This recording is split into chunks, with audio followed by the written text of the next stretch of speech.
Ya, Bismillahirrahmanirrahim. Assalamualaikum warahmatullahi wabarakatuh. Teman-teman semuanya, alhamdulillah. Gimana kabarnya? Mudah-mudahan dalam keadaan sehat walafiat ya. Insyaallah hari ini teman-teman kita akan belajar ya. Belajar IPA kembali di kelas 8A dan 8B. Hari ini kita mau belajar tentang organ mohon maaf 8B ya, organ penyusunan tumbuhan nih. Nah, nanti ada akar ya. Nih, ada akar, ada batang, ada daun dan bunga. Nah, ini teman-teman, langsung saja ya. Beberapa organ.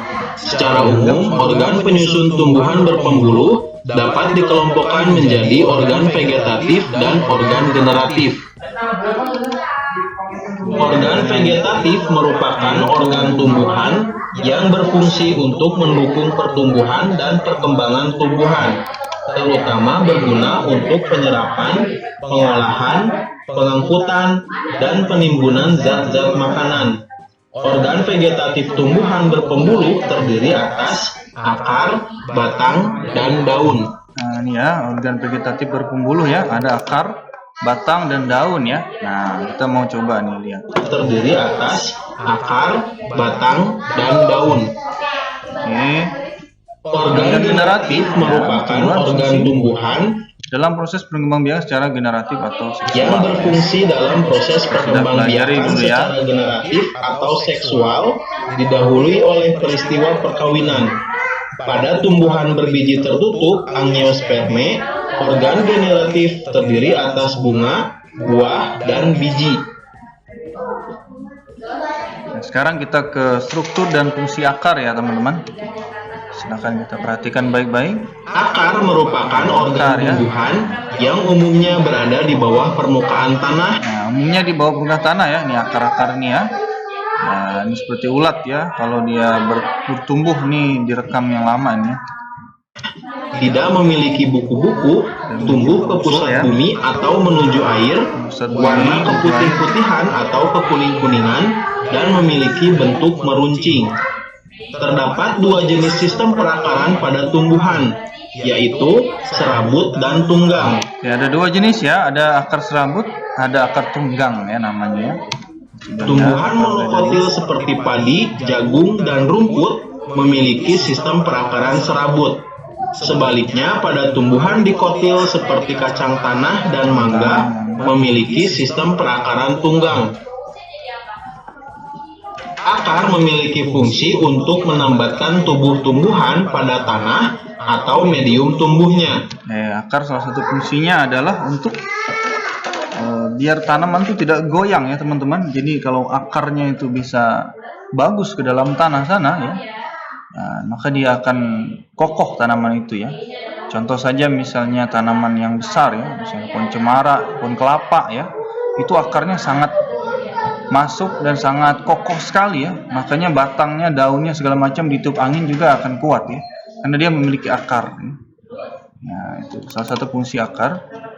Menyerap air dan mineral dalam tanah. Nah, yang kedua dia menyerap air, dia menyerap mineral ya, dan berbagai nutrisi yang diperlukan untuk perkembangan daun, batang, ya, buah dan lain sebagainya. Atau pada medium tumbuhnya.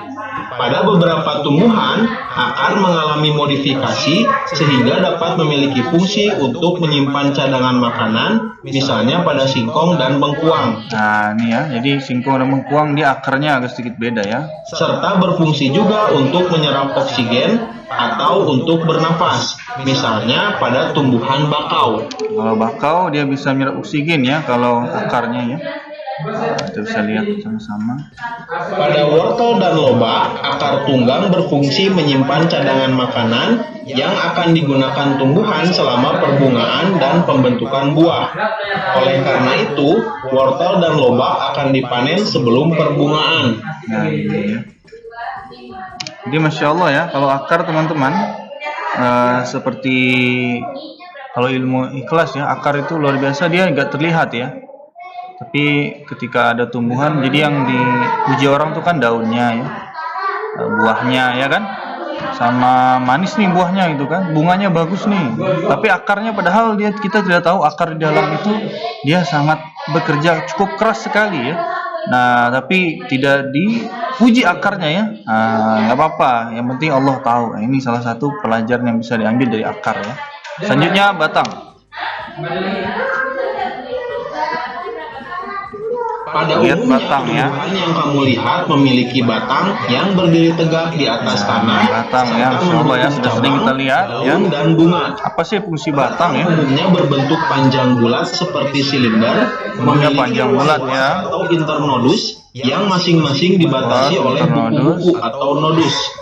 Pada nodus inilah tempat melekatnya daun dan tunas. Nah, Batang memiliki banyak fungsi, antara lain menyokong bagian-bagian tumbuhan yang berada di atas tanah. nah ya. Ini di antara fungsi batang dia menyokong bagian tumbuhan tuh biar kuat ya. Wah, kalau nggak ada batang lembek nanti ya. Dan sebagai jalan pengangkutan air dan mineral dari akar menuju daun. Nah, sebagai pengangkatan air, mineral, nutrisi-nutrisi yang diperlukan ya dari akar menuju daun, buah. Jalan pengangkutan Nah, ini batang ya. ke seluruh tubuh tumbuhan. Tubuh tumbuhan ya, Masya Allah ya, bagus ya batang ya. Batang tumbuhan Ini ada yang batang monokotil ya, ruas-ruas batang yang jelas. yang terlihat jelas. Mono. Sedangkan batang tumbuhan Yang dikotil, ruas batang tidak terlihat jelas. Tidak terlihat jelas. Pada Nah, ini apa nih, tebu ya? Batang dapat mengalami modifikasi dan berfungsi sebagai tempat menyimpan cadangan makanan. Misalnya pada tumbuhan tebu. Modifikasi.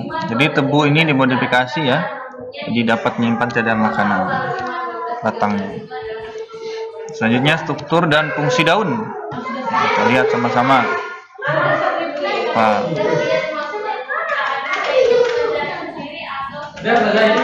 Daun merupakan Daun tumbuhan nempel pada yang batang ya. menempel pada Nah, batang. ini dia ya.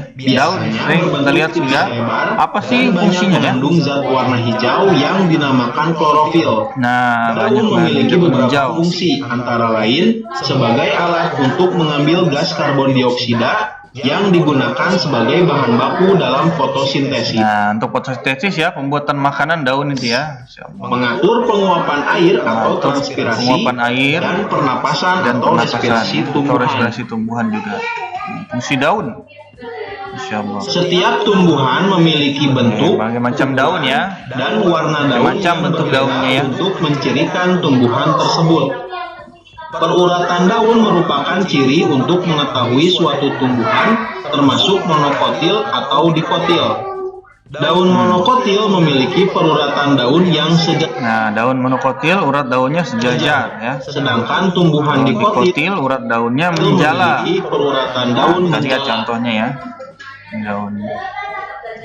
Pada proses fotosintesis dibutuhkan cahaya sebagai sumber energi. Energi tersebut ditangkap oleh zat hijau daun yang disebut klorofil. Gas karbon dioksida dan air digunakan sebagai bahan baku untuk menghasilkan glukosa atau C6H12O6 dan oksigen. Terakhir fungsi dan bunga ya, struktur dan fungsi bunga ya. Bunga merupakan alat reproduksi generatif pada tumbuhan. Nah, ini alat reproduksi ya kalau bunga itu ya pada tumbuhan. Bunga biasanya memiliki warna yang menarik dan berfungsi untuk menarik serangga atau hewan lain yang dapat membantu proses penyerbukan. Secara umum, bunga tersusun atas dua bagian utama, yaitu perhiasan bunga dan alat reproduksi bunga. Perhiasan bunga meliputi tangkai, kelopak atau kalis, dan mahkota atau corolla. Sedangkan alat reproduksi berupa benang sari atau alat kelamin jantan. Nah, benang sari itu alat kelamin jantan ya. Kalau sari di kehidupan sebenarnya sari itu perempuan ya. Tapi kalau di tumbuhan benang sari itu laki-laki ya. Putik dan putik atau itu alat kelamin betina ya. Bunga yang memiliki bagian-bagian tersebut disebut bunga lengkap. Sedangkan bunga yang tidak memiliki salah satunya disebut bunga tidak lengkap. Semuanya bunga lengkap. Berdasarkan keberadaan alat reproduksi dalam satu bunga, ada bunga yang memiliki benang sari dan putik dalam satu bunga. Bunga yang demikian disebut dengan bunga sempurna. Namun ada juga bunga yang hanya memiliki satu alat kelamin saja dalam satu bunga, benang sari saja atau putik saja. Jadi bunga ada juga yang hanya benang sari ya, ada juga putih saja ya. Kalau dua-duanya punya ya dia dikatakan